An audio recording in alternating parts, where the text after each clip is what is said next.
दोस्तों, आज के समय में एक बीमारी जो बहुत ज़्यादा कॉमन हो गई है वह है सिर दर्द। और मॉडर्न साइंस में जो सिर का दर्द समझ में ना आए उसको कहते हैं माइग्रेन। हर दूसरा तीसरा आदमी इस बीमारी से ग्रसित है।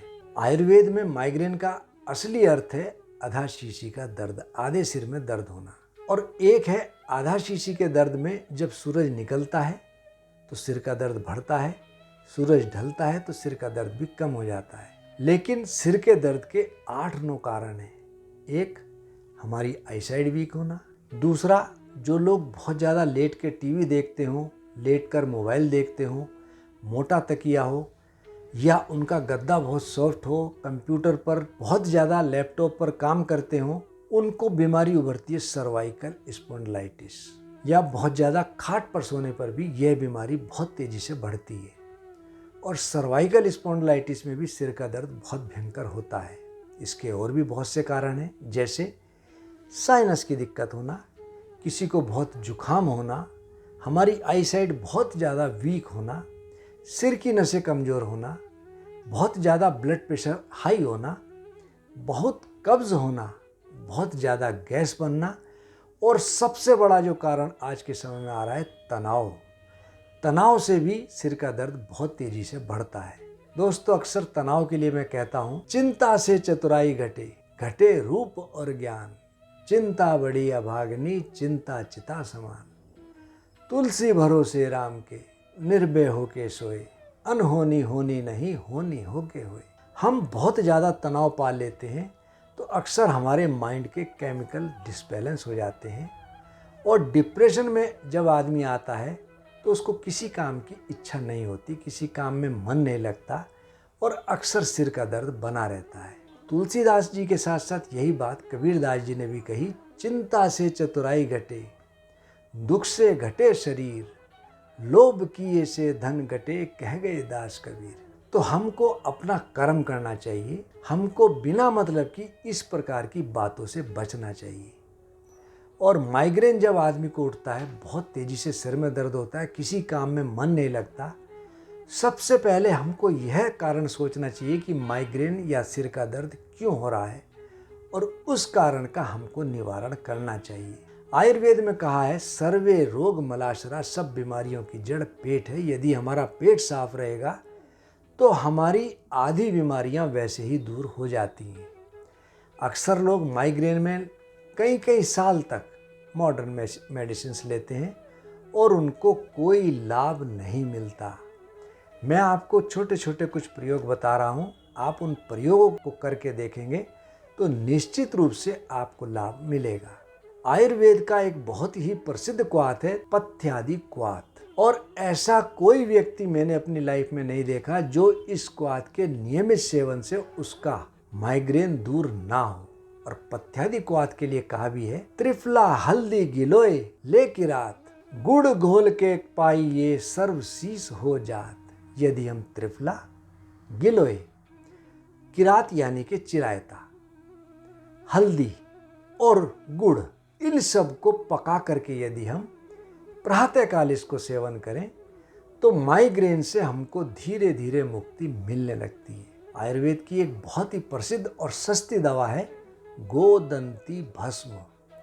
यदि हम प्रातःकाल 1 ग्राम गोदंती भस्म गर्म पानी के साथ सेवन करें, वैसे तो इसका विधान है घृत और मिश्री के साथ, लेकिन किसी किसी को घी और मिश्री खाने से उल्टी उबकाई आने लगती है। जो डायबिटिक हैं उनको मिश्री नहीं लेनी चाहिए। गर्म पानी से यदि हम गोदंती भस्म 1 ग्राम की मात्रा प्रतिदिन सेवन करते रहें तो हर प्रकार के माइग्रेन से हमको मुक्ति मिलती है। साथ ही साथ आयुर्वेद का एक बहुत प्रसिद्ध तेल है षड़बिंदु तेल। इसकी यदि हम 3-3 बूंद दोनों नसिका में डालें तो ऐसा हो नहीं सकता कि माइग्रेन किल ना हो। बहुत से लोगों को नाक में डालने पर ये थोड़ा लगता है तो आप सरसों का तेल डाल लें। वैसे सरसों का तेल भी झाल मारता है, तो आप गाय का घी गरम करके 3-3 बूंद डालें।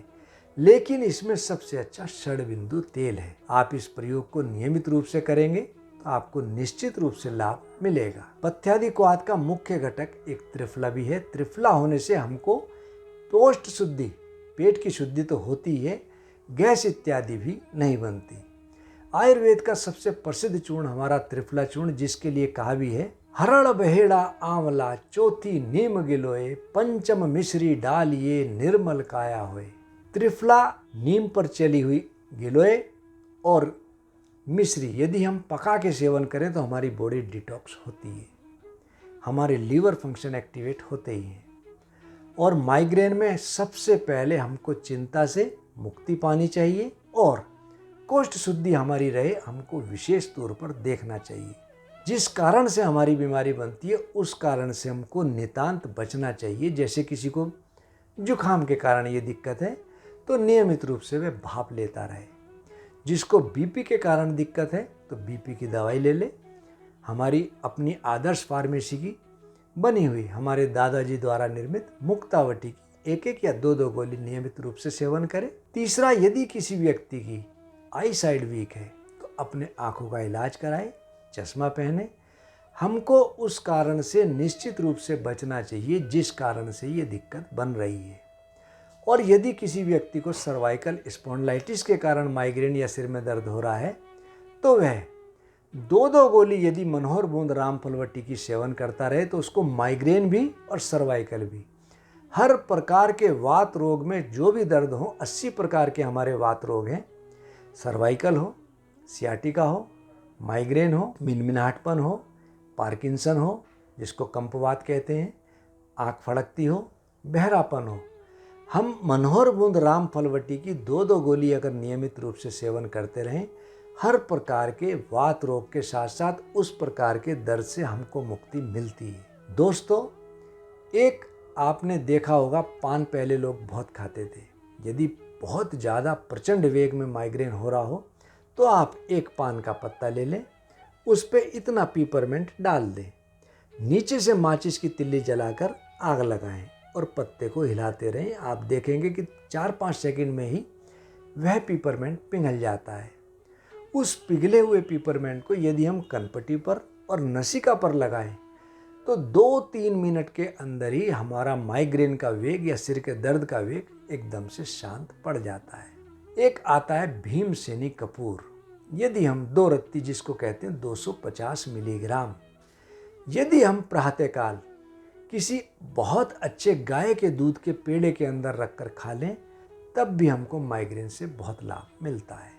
दोस्तों, हमने माइग्रेन के बारे में आज बात करी। हम आपको नित नई जानकारियाँ देते ही हैं और हम आपसे ये कहेंगे कि नई जानकारियाँ लेने के लिए आप हमारा जो YouTube चैनल है आदर्श आयुर्वेदिक, उसको ज़रूर सब्सक्राइब कराएं और ख़ुद भी करें। साथ ही साथ बेल आइकन भी ज़रूर प्रेस करें।